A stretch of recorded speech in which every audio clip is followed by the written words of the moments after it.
everyone, and welcome back to the English Learning Podcast. I'm Jason, and I'm really excited about today's episode because we're going to talk about something that can completely change your fluency level, how to think in English. Hi everyone, I'm Julia, and today's topic is especially important for our B2 learners. If you're upper intermediate, you probably understand English very well. You can read articles, watch videos, and even have conversations. But there's still one big problem you might still be translating in your head. Exactly. And that mental translation is the biggest barrier between you and real fluency. Many learners at B2 level say, I know the grammar, I know the vocabulary, so why am I not speaking smoothly? The answer is simple. Your brain is still working in your native language first. Yes, and when you translate before speaking, you slow down, you hesitate, you lose confidence. Sometimes you even forget what you wanted to say because your brain is too busy switching languages. But here's the good news. Thinking in English is a skill. And like any skill, you can train it. You don't need to live in an English-speaking country. You don't need to be perfect. You just need the right techniques. In today's episode, we're going to explain what thinking in English really means, why B2 learners still struggle with it, and most importantly, we'll give you practical steps to train your brain to think faster and more naturally in English. So if you're ready to stop translating and start speaking more confidently and automatically, stay with us. Let's train your brain and take your English fluency to the next level. All right, Julia. Before we teach our listeners how to think in English, we need to answer one important question. What does thinking in English actually mean? That's a great point, Jason. Many learners believe that thinking in English means using very advanced vocabulary or speaking like a native speaker, but that's not true at all. Exactly. Thinking in English simply means this. Your brain forms ideas directly in English without translating from your native language first. Yes. Let's give a clear example. Imagine someone asks you, "What did you do yesterday?" If you first think in your native language and then translate the sentence into English, that's not thinking in English. Right. But if your brain immediately responds, I worked in the morning, and in the evening I watched a movie, without translating, that's thinking in English. It's about speed and automatic response.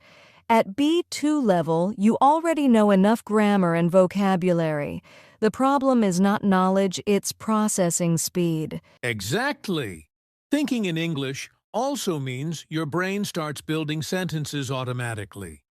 You don't stop to think, okay, which tense should I use? You just say it naturally. And another important thing, thinking in English doesn't mean thinking perfectly. You might still make small grammar mistakes. That's normal. The goal is fluency, not perfection. Yes, fluency means your ideas flow smoothly. You focus on communication, not on translating word by word. It also means your inner voice, the voice inside your head, slowly changes. Instead of planning your day in your native language, you start saying things like, "Okay, I need to finish this task first. After that, I'll call my friend." That's when real progress happens.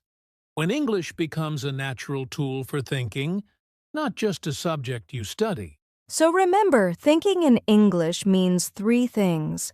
First, no mental translation. Second, automatic sentence formation. And third, faster response time. And once you reach that stage, speaking becomes easier, smoother, and much more confident. Okay, Julia, so now that we understand what thinking in English really means, let's talk about the big question. Why do B2 learners still translate in their heads? Oh, this happens all the time, Jason.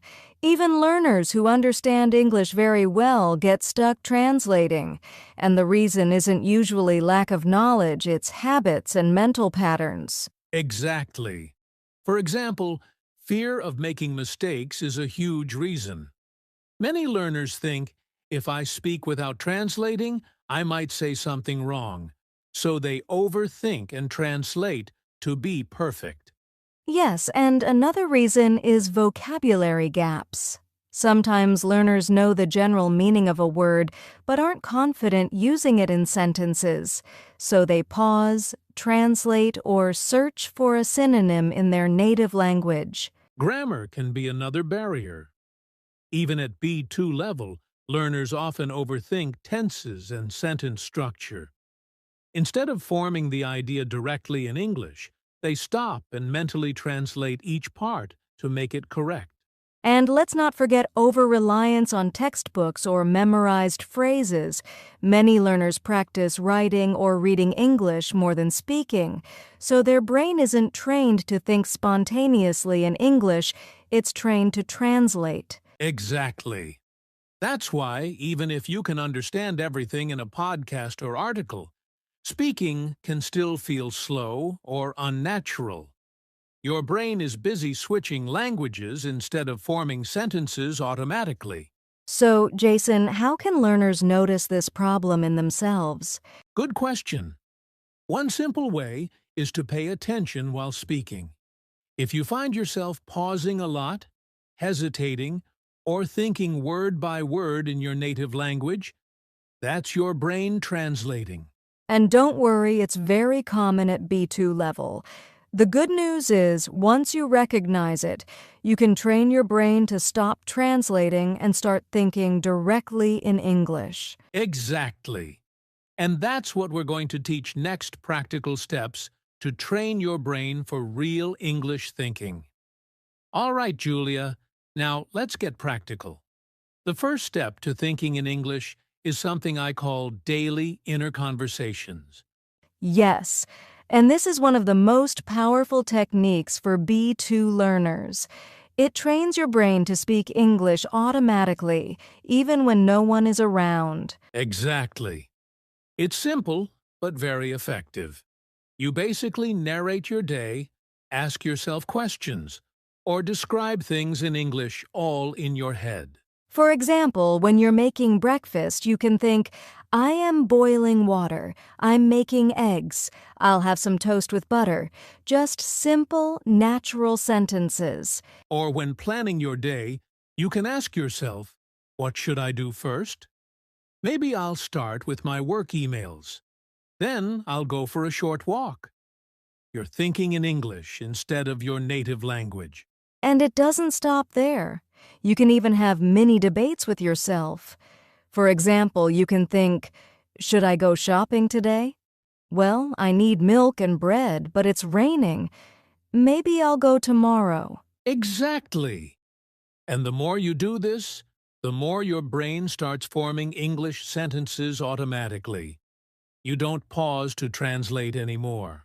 Also, at B2 level, you can start adding more connectors and expressions. Words like however, actually, in my opinion, on the other hand, they make your inner conversations more natural and fluent. Right. And the beauty of inner conversations is that it's private. You can do it anywhere, anytime. On the bus, in the shower, while cooking, or even before going to sleep. And here's a tip. Try to make your thoughts a little longer each day. Start with 1 or 2 sentences, then 3 or 4, then full mini stories in your mind. That's how you train your brain to think fast, think in context, and prepare yourself for real conversations. Remember, Jason, consistency is key. Daily practice, even 5 to 10 minutes, can make a huge difference over time. Exactly. So start today. Narrate your actions, ask yourself questions, and describe your surroundings. Your brain will begin to switch into English mode naturally. Okay, Julia. So after practicing inner conversations, the next step is really important. Stop translating and start using simple English first. Yes, many B2 learners think they have to use perfect grammar or advanced vocabulary to sound fluent, but that's a trap. Thinking in English is more about communication than perfection. Exactly. Let me give an example. Instead of thinking, I am considering the possibility of attending the meeting tomorrow, you can just say in your head, I might go to the meeting tomorrow. Simple, clear, and fast. Yes, simple sentences help your brain respond automatically. They also reduce hesitation and stress, which are the main reasons learners translate in their heads. And another tip, if you don't know a word, just use a synonym or describe it. For example, if you forget the word umbrella, you can think, I need something to keep me dry when it rains. Exactly. At B2 level, it's okay to simplify. Your goal is to get your ideas across. Accuracy and advanced words will improve naturally as your brain starts thinking in English more often. Right. So, the key takeaway here is focus on clear, simple sentences first. Stop translating every word. Communicate your ideas. Perfection comes later. Yes, and the more you practice thinking in simple English, the faster your brain will start forming natural sentences automatically. Perfect. That's why this step is so powerful. It reduces mental pressure and speeds up your fluency. All right, Julia. So now we're moving to step 3, thinking in situations, not just individual sentences. This is a game changer for B2 learners. Absolutely. Many learners focus on forming perfect sentences word by word, but real conversations don't happen like that. In real life, you react to situations, not isolated sentences. Exactly. Let's say you're at a cafe and the barista asks, what would you like to drink? Instead of translating word by word, your brain should immediately respond, I'll have a cappuccino, please. That's thinking in the situation. Yes, and you can practice this at home. Imagine different scenarios like ordering food, asking for directions, or talking to a friend about your day and think about how you'd respond in English. You can even make it more advanced at B2 level. Add opinions or details. For example, instead of just saying, I like coffee, you can think, I like coffee, especially in the morning because it wakes me up. Exactly. Thinking in situations trains your brain to connect ideas naturally. You start forming mini story-like conversations in your mind instead of single sentences. And the beauty is, when the real conversation happens, your brain already knows what to say. You're faster, smoother, and more confident. So remember, don't just think sentence by sentence. Put yourself in a situation, imagine the conversation, and respond in English. That's how fluency really grows. All right, Julia, now let's talk about speed. Thinking in English is great, but if you're too slow, conversations still feel unnatural. That's why speed training is our next step. Exactly, Jason. The goal is to train your brain to respond quickly without translating. One simple exercise is the 30-second challenge. Pick a topic and speak or think in English for 30 seconds nonstop. For example, think about social media. In 30 seconds, you might say in your head, I check social media every morning. I like seeing news and updates from friends. Sometimes it's too distracting, though. Simple, fast, and connected. Yes. Another tip is describing random objects quickly. Look around and say what you see. There's a cup, a pen, a notebook. The cup is blue. The notebook is new. This trains your brain to notice details and speak immediately. You can also practice giving quick opinions. For example, do you like coffee or tea? Think fast. I like coffee more because it wakes me up. but I drink tea sometimes too. Quick, natural responses. The key is consistency. Doing small speed exercises every day makes your thinking faster and prepares you for real conversations. Exactly. Remember, fluency is not just knowing English, it's thinking and responding in English without hesitation. Julia, now that we've talked about practicing and speed training, it's important to warn our listeners about some common mistakes B2 learners make when trying to think in English. Yes, one big mistake is trying to sound too advanced. Learners often think, I need to use difficult words or complex grammar, and that slows them down or confuses them. Exactly. Another mistake is memorizing phrases without understanding them. You might know a sentence by heart, but if your brain hasn't practiced forming similar sentences, you still end up translating in your head. And overthinking grammar is another problem. At B2, you already know most rules, but focusing too much on correctness instead of communication makes speaking slower and less natural. Finally, some learners give up too quickly. They try thinking in English once or twice, get frustrated, and go back to translating.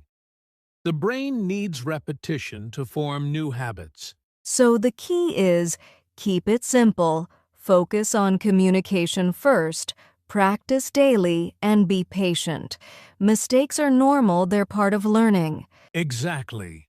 Remember, fluency grows gradually. Avoid these common traps, and your thinking in English will become more natural over time. Julia, before we wrap up, I want to share a real-life example to motivate our listeners. Yes, Jason. There's a B2 learner. I know she used to translate everything in her head and hesitate in conversations. But she started practicing daily inner conversations, thinking in situations, and speed exercises. Exactly. After a few months, she noticed a huge difference. She could speak smoothly without stopping to translate. Her confidence skyrocketed, and conversations became natural. And the key takeaway here is consistency. Small daily efforts compound over time. Thinking in English isn't magic, it's practice, patience, and persistence. So if you practice every day, even for a few minutes, your brain will adapt and fluency will follow. Remember, your brain is your most powerful tool, train it, and English will become second nature. All right, Julia, let's quickly summarize today's episode. We learned that thinking in English is about forming ideas directly in English, without translating. Exactly. We covered why B2 learners still translate and the practical steps to train your brain daily inner conversations using simple English, thinking in situations, and practicing speed. We also discussed common mistakes to avoid and how consistency and patience are key. Remember, fluency comes from practice, not perfection. So here's your challenge. Start today. Try narrating your actions in English, describe situations, and practice quick responses. Even a few minutes a day will make a big difference. And don't forget to share your progress in the comments. Tell us which step helped you the most. Subscribe to the English Learning Podcast so you won't miss our future episodes. And keep training your brain to think in English every day. Thanks for listening, and see you in the next episode.